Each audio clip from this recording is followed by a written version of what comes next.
Известная астинская оперная дива Амага Готти приняла участие в большом фестивале Италии, состоявшийся 13-14 июля в Москве в саду Эрмитаж. Фестиваль познакомил гостей с богатейшей культурой и яркой историей Италии, которую считают колыбелью музыкального искусства, страной, подарившей миру величайший жанр оперу.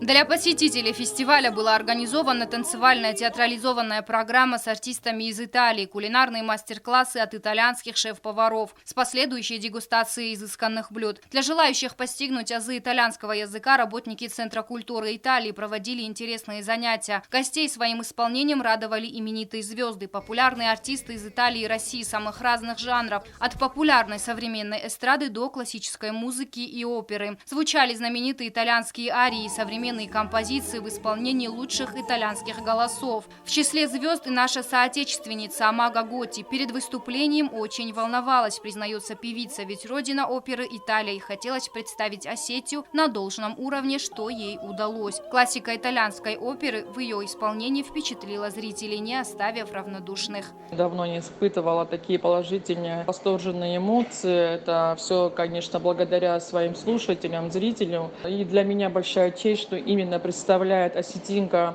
на итальянском фестивале Россию. Плюс для меня большая честь еще, что прозвучала Осетия. И всегда вот с такой миссией выхожу, что я должна сегодня показать лицо Осетии. У меня, я думаю, получилось. Певица часто выступает на мероприятиях такого масштаба. Благодаря ее творчеству мир узнает об Осетии и ее культуре. Как отметила сама Амага Готти, после выступления зрители подходили и благодарили ее за прекрасные композиции. Агунда Губозова, Диана Техова. Информационный выпуск сегодня.